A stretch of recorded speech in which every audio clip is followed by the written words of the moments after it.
Hello, Mountain State Sertoma members. My name is Maggie Fazenbaker. I am so sorry I could not be with you in person today, but I am so thrilled to have been asked to present this to you. I'm 18, a sophomore at New Mexico State University at Alamogordo, and live in beautiful Alamogordo, New Mexico, where I am known as the Care Package Girl. 7 years ago, I started Operation Soldier Smiles.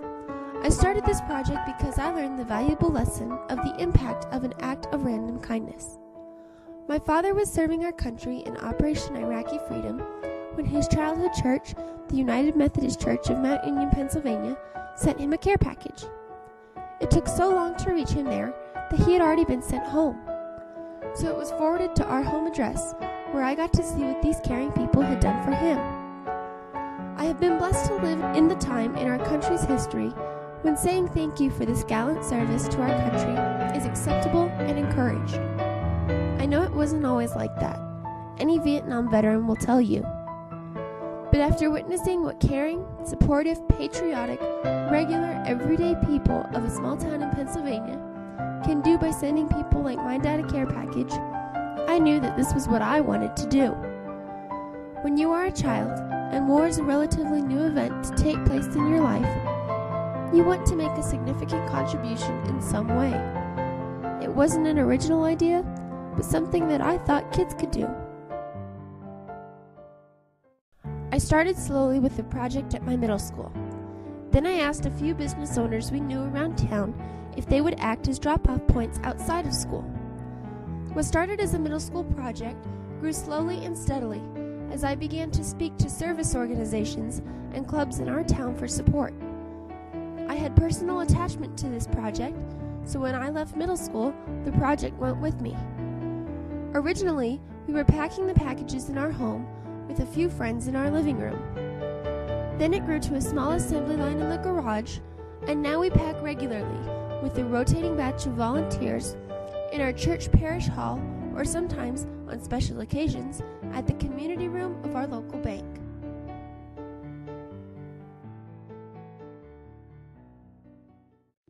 We have gathered volunteers and donors from all walks of life, from practically every service organization, many churches, and just caring individuals that feel the same pride and heartfelt concern for our servicemen and women serving that we do.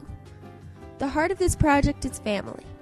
People help because they have a family member that's deployed, a neighbor that lost a son in the war, a father that served in Vietnam, or because they have personally served overseas and remember what it was like to be at war and so far from home. This community of volunteers is all connected to this project by the heartstrings of a common experience. We had no idea that this project would grow so big and have such a constant following. But once you meet these people, especially on packing days, you know why it has such endurance. At the end of every packing party, there is only one question that they ask: when do you pack again next? Our care packages have been carefully distributed for 7 years by the Fort Bliss Deployment and Mobilization Brigade.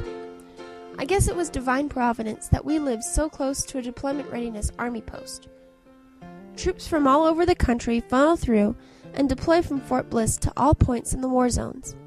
It has been a blessing, because we only have to get them to Fort Bliss, and then the Army takes care of the rest, which allows all funds we raise or that are donated to go into the contents of the care packages. In February 2010, we had a special request from the Fort Bliss Mobilization and Deployment Brigade at the time of the Haiti earthquake to supply deploying medical troops from the Louisiana National Guard with carry-in care packages so that they had basic supplies in hand the minute they hit the ground in Haiti. Our volunteers were already scheduled and prepared to pack approximately 450 more care packages for our regular shipment. In 3 days we rallied and literally bought every Band-Aid and first aid kit in our town. With the donation of additional supplies from a local doctor and our local hospital, we put together 411 medical care packages and 7 boxes of surgical supplies to go to Haiti. Then, 7 days later, we packed our regular shipment of another 479 care packages to the war zone. It was at that point that Operation Soldier Smiles was recognized as more than a morale and support program for our deployed soldiers, but as a humanitarian organization able to respond on short notice. It has been said that you never know what you can do until you have to do it. We had grown comfortable in our regular packing routine. This made us think outside of our box. We tapped a whole new vein of donors and supporters and increased the community awareness of the scope of our mission. And it was Valentine's Week. How appropriate to show our troops and the people that they were aiding just how much America loves our soldiers for what they do for us and for others.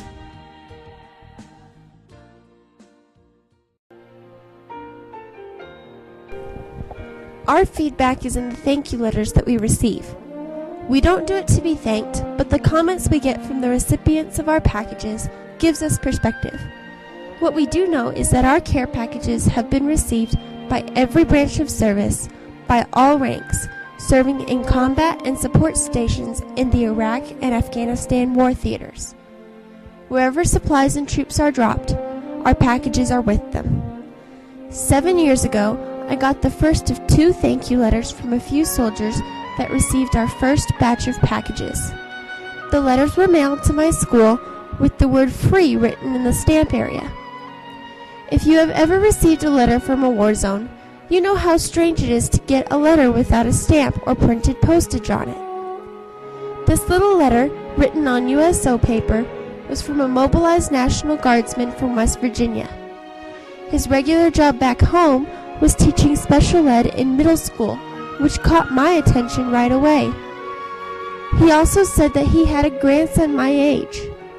I was stunned that American school teachers had to leave their jobs to go fight a war. I get emails now, mostly from younger servicemen and many women who have computer access and have been deployed, some for the first time and some for the 3rd or 4th time. And now, I am the age of many who deploy. Each thank you that we get is precious to us. It puts a name to the unknown recipients we send these packages to. We get remarks like, "Thank you for the wet wipes. Without them, I could have not cleaned any part of my body for the past 3 weeks while I was out on patrol." Or, "Today I learned where Alamogordo, New Mexico is. I looked it up on the map. Thanks for the care package. You are doing a good thing. You made my day."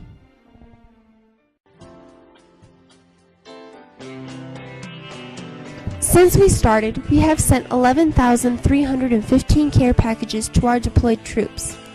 People have said to me that this project was successful because a little child led them. That may have been true in the beginning, but it is not true now. It is because this project has brought a community together to support one another while we support those who provide our freedoms. I'm just the cheerleader, but together we're a team. So many have helped us do garage sales, spaghetti dinners, and supported all of our fundraisers to keep this project going.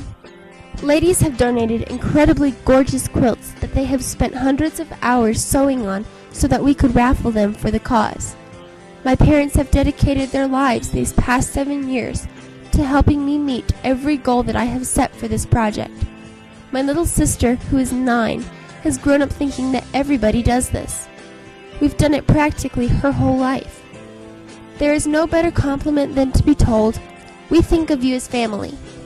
And these people are my family. It is not appropriate for me to accept any award or honor for this endeavor for myself, but rather to accept it on the behalf of the hundreds of volunteers and supporters that have helped achieve the goal of Operation Soldier Smiles. I thank you for honoring all of us who work to tell these brave servicemen and women that they are appreciated, and that we pray for their safe return. For their sake, and only their sake, we do this. God bless our troops. May they always know how thankful we are for what they provide for us, our freedoms.